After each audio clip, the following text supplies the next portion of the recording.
మా కోసం కాకుండా కార్పొరేట్ల కోసం చేస్తే కనుక భూ సర్వే సమగ్ర భూ సర్వే చేయందే ఏది చేసినా సరే అవ్వదు అనేది. సో దాని ద్వారా ముందుకెళ్ళే అవకాశం ఉంటుందా లేదంటే ఏ విధంగా? అందరికి నమస్కారం. ప్రధానమంత్రి నరేంద్ర మోడీ గారు డిజిటల్ అగ్రికల్చర్ మిషన్ కింద ఏదైతే రైతులందరికీ, భారతదేశంలో ఉన్న రైతులందరికీ ఒక డిజిటల్ కార్డు, ఒక యూనిక్ కార్డు లా ఇచ్చి తద్వారా రైతులందరికీ కూడా ఒక దీని ద్వారా అంటే ఆధార్ కార్డు తరహాలో యూనిక్ కార్డు తీసుకొస్తే ఎంతమంది రైతులు ఉన్నారు, ఏమేమి చేయాలి, వాళ్ళకి ఏమేమి ఉపయోగాలు ఉంటాయి, బెనిఫిట్స్ ఉంటాయి అని చెప్పి ఒక ఆలోచనతోటి క్రాప్ లోన్స్ కానీ, క్రాప్ ఇన్సూరెన్స్ కానీ, అగ్రికల్చర్ క్రెడిట్స్ కానీ, వాళ్ళకి కావాల్సిన ఫండ్స్ కానీ, లేకపోతే మినిమం సపోర్ట్ ప్రైస్ కానీ, తర్వాత కిసాన్ సమ్మాన్ నిధి కానీ, ఇవన్నీ కూడా ఒక డైరెక్ట్ బెనిఫిట్ ట్రాన్స్ఫర్ కింద ఒక ట్రాన్స్పరెంట్ తరహాలో ఇద్దామనే ఆలోచనతోటి ఈ యొక్క యూనిక్ కార్డు ప్రతి ఒక్క రైతుకు ఉండాలని ఒక ఆలోచనతోటి తీసుకొస్తా ఉన్నారు. దగ్గర భారతదేశంలో 11 కోట్ల మంది రైతులు ఇప్పటివరకు రిజిస్టర్ చేసుకున్నారు. తద్వారా పిఎం కిసాన్ సమ్మాన్ నిధి వెళ్తా ఉంది. గత 2019 నుంచి దగ్గర ఇప్పటికి 17 సార్ల ఇన్స్టాల్మెంట్స్ ద్వారా 2,000 6,000 పేదలు కానీ పెద్దలు కానీ ఎవరైనా కానీ 1 ఎకరం ఉన్నా, అరెకరం ఉన్నా, 100 ఎకరాలు ఉన్నా కూడా అదే 6,000 రూపాయలు ఇస్తా ఉన్నారు ప్రధానమంత్రి నరేంద్ర మోడీ గారు. ఇది ఎందుకంటే అందరూ సమానంగా ఉండాలి, అందరికి సమానంగా ఇవ్వాలనేది. ఇక్కడ ఇంతకుముందు తెచ్చిన ధరణిలా కాకుండా, లేకపోతే ఏదైతే మన కేసీఆర్ తెచ్చిన పథకం కాకుండా దీన్ని అందరికి వర్తింపజేయాలి, అందరికి కావాలి అని చెప్పేసి దాన్ని ఇవ్వడం చేశారు, చేస్తా ఉన్నారు. ఆ 11 కోట్ల మందిలో దగ్గర ఇప్పటికీ 6 కోట్ల మందికి డిజిటల్ హెల్త్ కార్డ్స్ ఇచ్చారు. దాంట్లో 3 కోట్ల మంది 25-26 పూర్తి చేస్తారు.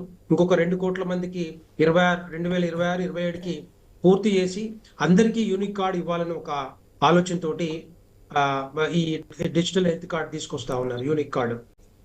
దీని ద్వారా ఏంటంటే విత్తనాలు కానీ, లేకపోతే ఫెర్టిలైజర్స్ కానీ, లేకపోతే ధాన్యం సేకరణ, ధాన్యం ఎక్కడ పండిస్తున్నారు, ఎట్లా చేయాలి, ఈ విధంగా ఈ శాటిలైట్ వ్యవస్థ తీసుకొచ్చి తద్వారా మనం ఎక్కడెక్కడ మ్యాపింగ్ చేసి తద్వారా ఎక్కడెక్కడ ఏం వేస్తా ఉన్నారు, పంటలు ఎట్లా ఉన్నాయి, సాయిల్ ఎట్లా ఉంది, వాటర్ ఎట్లా ఉంది, ఇవన్నీ కూడా కనుక్కొని ప్రతి రైతుకు ఒక గిట్టుబాటు ధర వచ్చేలాగా ప్రతి రైతు బాగుపడాలని ఒక ఆలోచనతోటి ఈ యొక్క కార్డు తీసుకొస్తా ఉన్నారు. మనం చూసాం మన ప్రతిసారి కూడా ఒక 20,000 కోట్ల రూపాయలు ప్రతి ఇన్స్టాల్మెంట్ లో ఒక 20,000 కోట్ల రూపాయలు ఇది కిసాన్ సమ్మాన్ నిధి కింద ఇస్తున్నారు. ఇప్పటికి మన 17th ఇన్స్టాల్మెంట్ కింద దగ్గర 9,30,00,000 మందికి ఇచ్చారు. ఇప్పటికి 17 ఇన్స్టాల్మెంట్లలో 3,02,00,000 మందికి డైరెక్ట్ బెనిఫిట్ ట్రాన్స్ఫర్ కింద ఈ 6,000 రూపాయలు ఇవ్వడం జరిగింది. సో ఈ విధంగా చూస్తే, ఎందుకంటే ప్రతి రైతు కూడా ఇప్పుడు రైతుకి ఒకవేళ క్రాప్ లోన్ రాలేదనుకోండి, ఇది వాళ్ళకి రకరకాల డాక్యుమెంట్స్ అడుగుతా ఉంటారు బ్యాంకర్స్.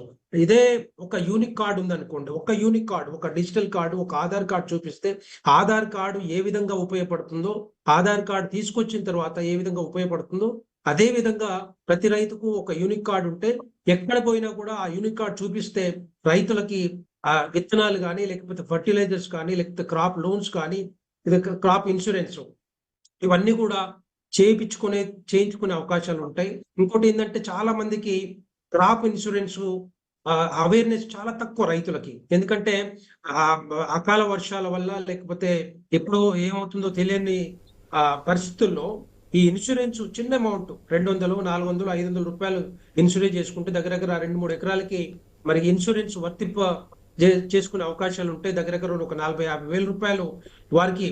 వెంకటరెడ్డి గారు మీరు చెప్తున్న విధానాలన్నీ కరెక్టే, వారు అంగీకరిస్తున్నారు, కరెక్ట్ గా ఇదే జరిగితే స్వాగతిస్తామని చెప్తున్నారు. కానీ రైతులు కాని వారు రైతులుగా ఉన్నారు, రైతులు ఉన్నవారు రైతులుగా లేకుండా పోయారనేది రైతుల కోసమే తీసుకొస్తున్నారు.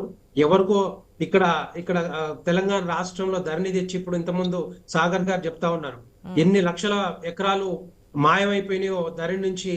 ప్రభుత్వ భూములు కూడా మాయమైపోయినాయి, పక్కకెళ్ళి వేరే వాళ్ళ పేర్ల మీద రిజిస్టర్ చేసుకునే దాఖలాలు ఉన్నాయి. సో అందుకని ఏం చేస్తున్నా అంటే ప్రధానమంత్రి నరేంద్ర మోడీ గారు ఒక ఒక ప్రత్యేక తరాలు డిజిటల్ మిషన్, అగ్రికల్చర్ మిషన్ కింద ఈ విధంగా చేస్తే రేపొద్దున రైతులందరికీ కూడా ముందు భూ అన్ని సర్వే అవకాశాలు చేయమంటున్నారు. ఉంటాయి. సమగ్ర భూ సర్వే చేస్తే ఇది ఎవరిది, కూడా ఎంతవరకు? అదే ఇప్పుడు శాటిలైట్ వ్యవస్థ చేస్తున్నారు, జియో మ్యాపింగ్ చేస్తారు, తప్పకుండా చేసేసి ఎక్కడెక్కడ ఎన్ని ఎకరాలు ఉందో, ఎక్కడ ఈ క్రాప్ సోయింగ్ కానీ లేకపోతే క్రాప్ ఎక్కడైతే క్రాప్స్ వేస్తా ఉన్నారు, పంటలు వేస్తున్నారు, అవన్నీ కూడా సమగ్రంగా సర్వే చేశాక ఏ రైతుకు ఏం కావాలో ఒక ఐడియా వస్తుంది కాబట్టి దాన్ని డిజిటలైజ్ చేసి తద్వారా ఈ యొక్క డైరెక్ట్ బెనిఫిట్ ట్రాన్స్ఫర్ కింద ఈ మరి ఈ బెనిఫిట్స్ వచ్చే అవకాశాలు ఉంటాయి. ఇదంతా కూడా రైతుల కోసం, రైతుల గురించి ఆలోచించి 2021లో స్టార్ట్ అయింది, ఇప్పుడు కంటిన్యూ అవుతుంది. దగ్గర ఇంకొక ఎక్కడో డౌట్ ఉంది రైతుల కోసం అంటున్నప్పటికీ కూడా, నిజంగా రైతుల కోసమేనా లేదంటే పారిశ్రామికవేత్తల కోసమా అనే ఒక డౌట్ తో ఉన్నారు. ఎందుకంటే గతంలో ఎట్టి పరిస్థితుల్లో ఇదంతా కూడా రైతుల కోసమే, రైతుల గురించి ఆలోచించే ప్రధానమంత్రి ఎప్పుడు చెప్తూనే ఉంటారు నరేంద్ర మోడీ గారు, రైతులు బాగుపడితేనే భారతదేశం బాగుపడుతుంది, మనం అందరం బాగుపడుతుంది. ఎందుకు ఒక ప్రధానమంత్రి అంటే ఓకే కాదనట్లేదు, కేసీఆర్ కూడా చెప్పలేదా రైతులు రావాలి, చట్టసభల్లోకి రావాలి, మనం గౌరవించాలి, కామెంట్స్ అన్ని వింటూనే ఉంటాం. నరేంద్ర మోడీ తోటి కేసీఆర్ రైతుల గురించి మాట్లాడడం అంటే అదే రైతుల గురించి మాట్లాడినటువంటి కేసీఆర్ ధరణి పోర్టుల గురించి చాలా విమర్శలు చేస్తున్నారు. మీరు ధరణి పోర్టులు తీసుకొచ్చారు, దానివల్ల ఇంత నష్టపోయారని. అంటే రైతుల గురించి మాట్లాడుతున్నవారు చేసేది ఏ విధంగా మాట్లాడుతున్నారు? ధరణిలోంచి భూములు వెళ్ళిపోయినాయా లేవా, ధరణిలోంచి లక్షల ఎకరాలు మాయమైనాయా లేవా, ధరణిలోంచి లక్షల ఎకరాలు వేరే వాళ్ళ ప్రైవేట్ వ్యక్తుల పేర్ల మీద రిజిస్టర్ అయినాయా లేవా, రాత్రికే పోయినాయి కదా. అవన్నీ కూడా మరి ఇప్పుడు కాంగ్రెస్ ప్రభుత్వం ధరణి కమిటీ వేసింది, భూమాత ఒక పోర్టల్ తీసుకొస్తా ఉంది, వాటి మీద సర్వే చేశాక రిపోర్ట్ వచ్చాక అప్పుడు మాట్లాడొచ్చు ఎక్కడ పోయినాయి, ఎవరి పేరు మీద ఉన్నాయని. సో ఆ విధంగా కాకుండా కేంద్ర ప్రభుత్వం అయితే తప్పకుండా రైతులకి మేలు చేసే విధంగానే ముందుకెళ్తుంది, సమగ్ర భూ సర్వే తర్వాత మాత్రమే అని, అంతే కదా? అంతే. దగ్గర ఇప్పుడు భారతదేశంలో 142 మిలియన్ హెక్టార్స్ అగ్రికల్చర్ ల్యాండ్ ఉంది. దాంట్లో ఇప్పటివరకు 29 మిలియన్ హెక్టార్స్ ఇప్పటికే సాయిల్ ప్రొఫైల్ కార్డ్స్ అరేంజ్ చేశారు, ఇది ఇన్వెంటరీ మ్యాపింగ్ ద్వారా. మిగతాయి కూడా అన్ని కూడా కంప్లీట్ చేస్తారు. ఆ కంప్లీట్ చేశాక మనకి రైతులు ఎంతమంది రైతులు ఉన్నారు, ఎక్కడెక్కడ ఏం జరగాలి, ఏమేమి ఇవ్వాలి. ఎందుకంటే గత ప్రభుత్వాల కాలంలో మనం చూసాం, ఫర్టిలైజర్స్ దొరక్క, లేకపోతే ఇన్సూరెన్స్ లేక, క్రెడిట్స్ లేక రకరకాల బాధలు పడ్డారు. కానీ గత 10 సంవత్సరాల కాలంలో నరేంద్ర మోడీ గారు వచ్చిన తర్వాత ప్రతి ఒక్కటి కూడా ఇప్పుడు చూడండి, ప్రతి ఊర్లో ఫర్టిలైజర్ షాప్ ఉంది. ఫర్టిలైజర్ షాప్ లో అన్ని రకాల మందులు దొరుకుతా ఉన్నాయి. ఒకప్పుడు చెప్పులు పెట్టుకొని లైన్లో పెట్టుకొని తీసుకున్న పరిస్థితి మనం చూసాం. కానీ అలాంటిది 10 సంవత్సరాల కాలం నుంచి ఇప్పుడు ఎక్కడ కూడా కనిపించట్లేదు. ఎందుకంటే ఇప్పటికే ఒక సమగ్ర నివేదిక ఉంది కాబట్టి, ఒక 11 కోట్ల మంది రైతులు ఉన్నారు కాబట్టి వాళ్ళ కోసం మరి ఏ విధంగా మనం సమకూర్చాలి అని చెప్పి కేంద్ర ప్రభుత్వం ఆలోచిస్తుంది కాబట్టి డెఫినెట్ గా ఇవన్నీ కూడా చేస్తా ఉన్నారు. ఓకే, శ్రీనివాస్ గారు గుడ్ మార్నింగ్ అండి. గుడ్ మార్నింగ్ మేడం, బాగున్నారా? బాగున్నాం సార్, అందరూ బాగున్నారండి, మీరు కూడా బాగున్నారని చెప్పి కోరుకుంటున్నాం.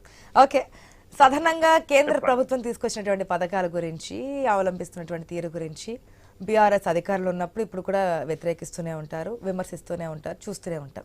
ఇప్పుడు మళ్ళీ కొత్తగా తీసుకొచ్చారు డిజిటల్ కార్డులు అంటూ, దానికి సంబంధించి లాభాలు ఏంటనేది ఇప్పటివరకు చెప్పున్నారు లక్ష్మణ్ గారు కానీ, లేదంటే సాగర్ గారు కూడా చెప్పున్నారు, వెంకటరెడ్డి గారు